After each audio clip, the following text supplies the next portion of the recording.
Yan guys. Good afternoon, good afternoon. Ayan o. Dito tayo. Grass cutter. So okay na hanggang dito sa may okra. So need na nating harvestin yung dapat harvestin dyan. So dito tayo dadaan mag-harvest pabalik. Hindi ko kasi dalang ano guys ang selfie stick sa bahay. So ito yung gamit natin. So dyan lang siya guys.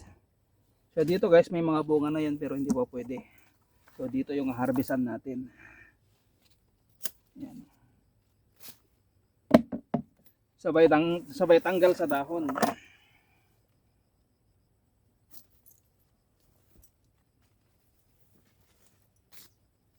Bukas na natin to gagrass cutterin ulit.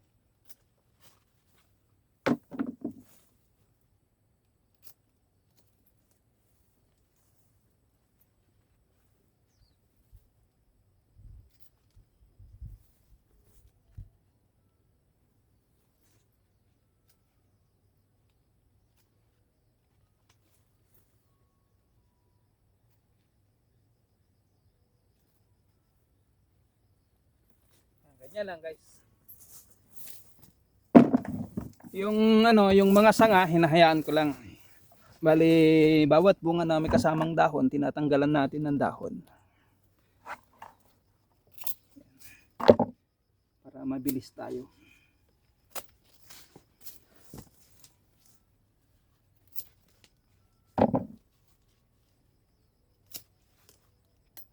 Kaya inuna ko rito para mamaya doon pabalik.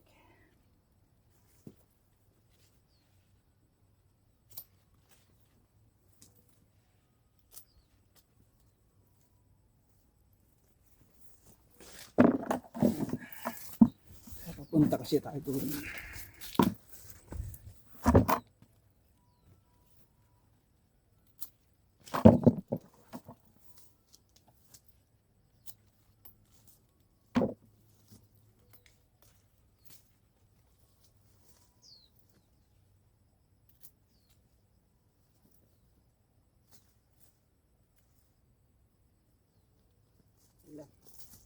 Itong pangatlo tinanim, may ano na rin yan.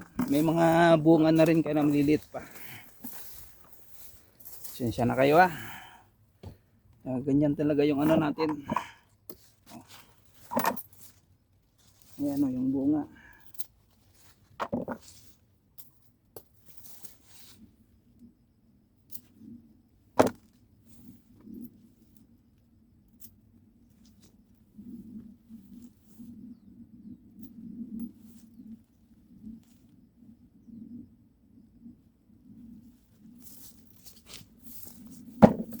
Ayan yung next time selfie stick yung dala natin.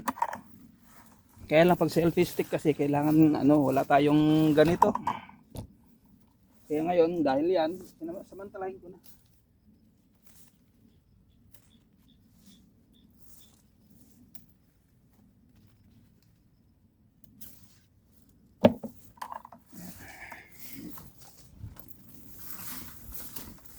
Ayan, nangalahati na tayo.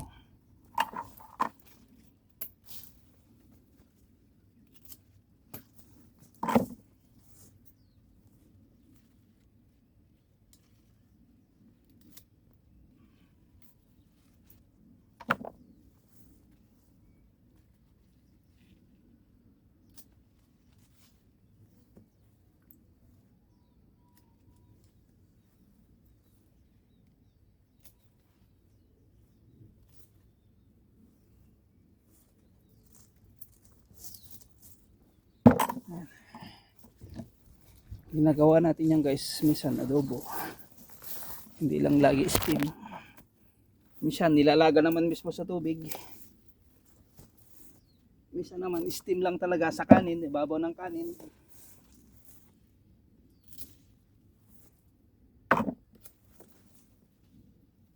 Yan. Di pa kasi natin to nalinis, di ko pa nagrass cutteran tong okra, yung beans lang. Bukas na ulit, unti-untihin natin.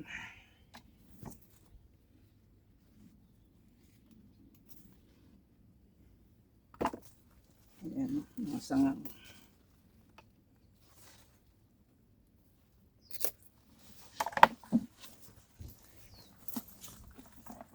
Kaya hindi ko pinuputol yung buntot guys kasi minsan may nabili kahit di mo ibenta sana may nabili. O di pag nakita nila na ano pag uwi natin ng ganitong oras, bisa sa tanghali o kaya sa hapon, alas 6 may mga naglalakad na papadaan.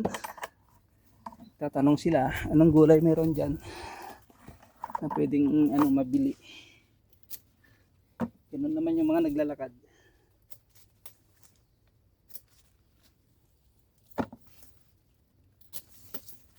Kasi minsan naman nakakalibre sila. Kasi minsan nakalagay lang dun. Kumuha ang may gusto.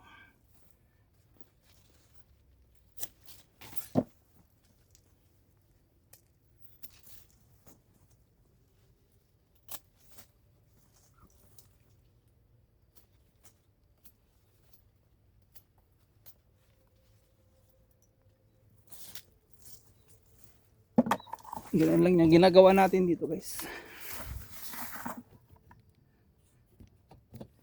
Kasi hindi naman sila lagi nahingi. Minsan meron doon kahit minsan guys kahit libre, nag-iiwan sila ng barya doon sa ano. Saan natin nilagay yung gulay.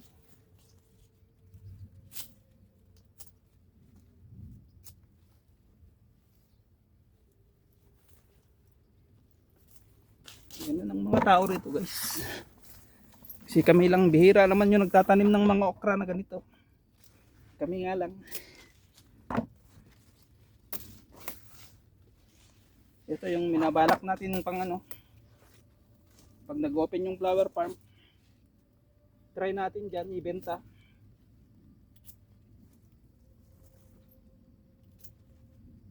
Kasi dapat to sa garden tray. Yung plano ko nga dati, di ba doon sa garden tray. Kaso inunahan tayo ni Mrs. Tinaniman niya ng beans. Guys.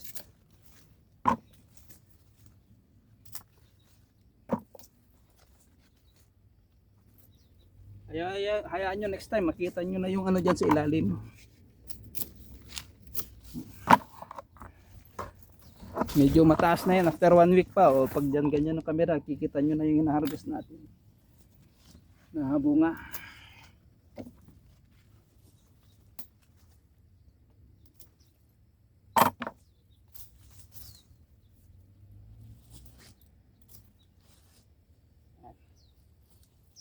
So ayan yung nauna nating tinanim naman na to. Yung harvestin natin pabalik.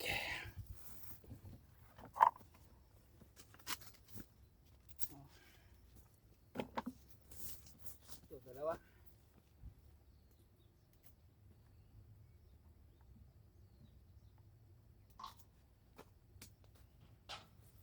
Kung hindi sana yan tumumba guys, mas mataas na.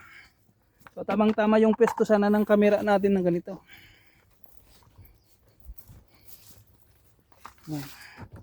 Meron kasi yan pati doon sa gilid. Pero ito yung mga natanggalan ni Mrs. ng mga sanga. Hindi ko yan tinanggalan si Mrs. ng tanggal dyan.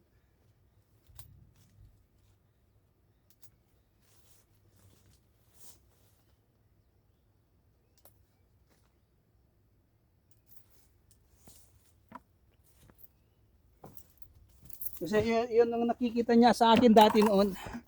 Sabi ko naman ngayon dito, hindi, hayaan lang natin yung mga sanga na mamunga. Titignan natin kung parehas lang na ganong kalalaki ang bunga. Sabi ko, alam mo naman, pag pagbenta ayaw nila ng ganon kalalaki.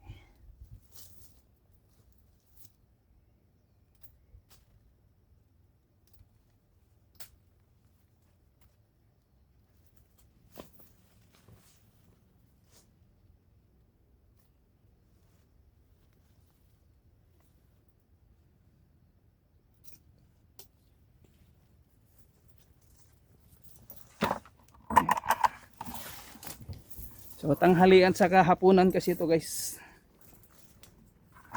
Then nakain din yung apo ko kaya lang mga 3 piraso lang ganun. Hindi gaya namin na minsan tig 10 piraso kami ni Mrs. Kumbaga nasabayan ko siya para may gana siyang kumain. So, siyempre hindi sila sanay kumain nito. Bihira lang sila kumain nito. Kasi bihira lang yung mga nagtatanim nito, okra eh.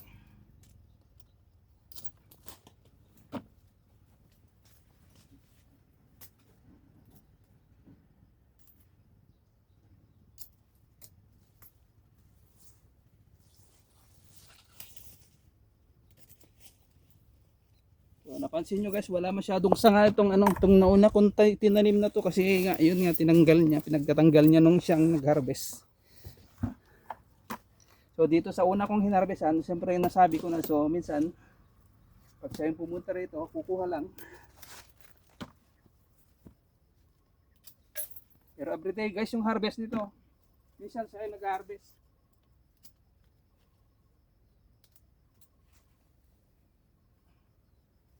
Pero ngayon, sabi niya, ako na lang daw mag-harvest.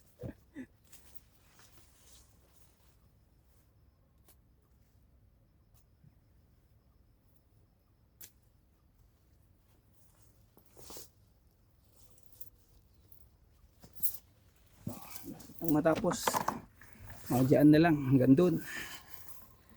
So dito natin lakay guys, yung medyo malayo ng konti kasi medyo matataas na to. Kikita nyo naman ako dyan. Unahin na natin dito, ayan, isa, dalawa, tatlo.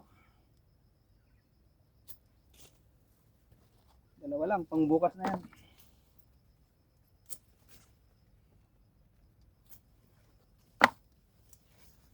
Okay, bukas, andito naman tayo guys, mag-grass cutting, mag-clean naman dito sa may okra. Dito naman sa okra yung i-clean ko bukas.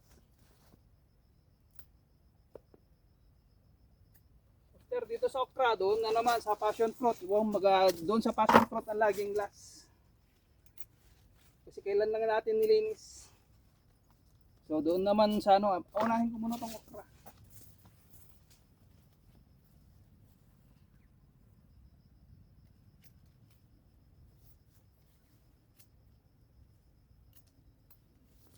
Kasi yung katabi natin, bihira yun maglinis. Ganyan yung mga prutas. Minsan hindi mo na makita yung mga prutas nila. Minsan gatao na yung kasing naabot na dito sa taas yung damo bago sila maglinis.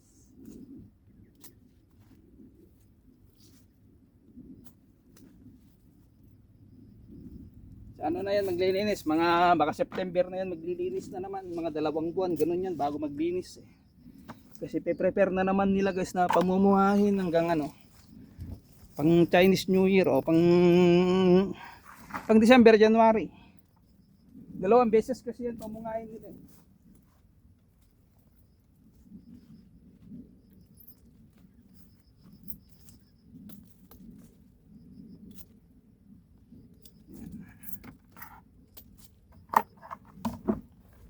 So dito na yung mga iba na ayan kasi hindi siya masyadong narawan kaya ganyan, tunggok.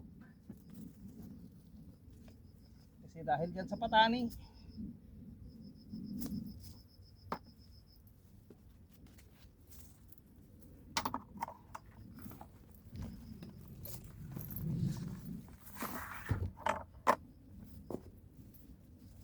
Dami kasing dahon, di ba?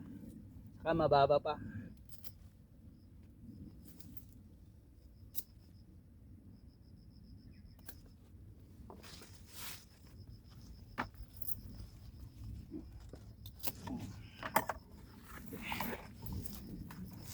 Ilas natin dyan sa talong.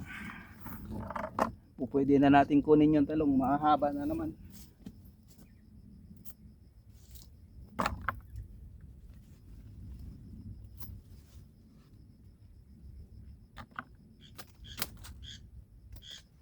Yan, ang daming sanga. Hinihintay natin yan, pag hindi bubunga yung sanga na yan, tanggalin yung mga sasanga na walang bunga. At tanggalin natin guys, ganun. Pero pag yan ay namunga yung sanga, ayos. So dito na tayo. So ayan. Dito naman tayo sa red. Red yan. Ito yung red okra.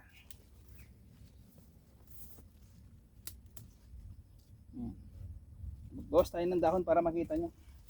Marami rin kasi itong sanga. Oh. 2 na yan. Ito yung pangatlo.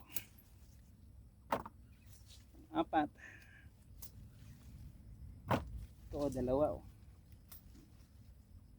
Ito, matigas na yung isa. Magiging binhi naman natin yan. Dalawa na. Yung isa guys, hindi pa masyado. Baka the next week. Pwede na siguro natin yung kunin by next week. Yung binhi.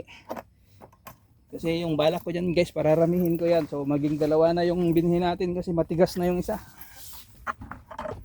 So dito na lang sa talong.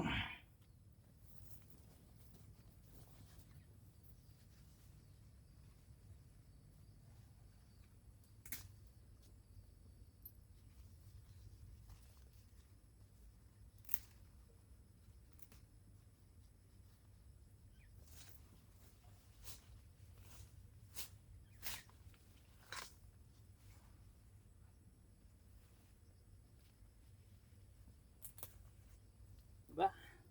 Sabi ko sa inyo, palakihin natin konti. Kasi super liit nung next time, nung last week. So, ang gagawin natin sa talong, twice a week lang.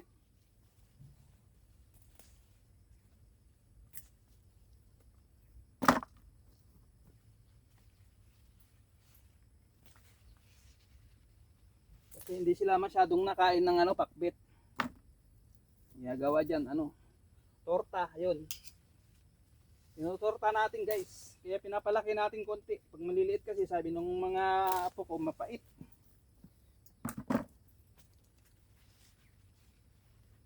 Kasi siyempre ganun yung pangpakbit nyo. Medyo may pait-pait konti. Ayan bunga Ano yun Bulok pala yun. So yan lang guys. Maliliit na yung iba. Pang the other day natin. Ayan Yan ang na-harvest natin. Ayun. Talong okra. Bye bye.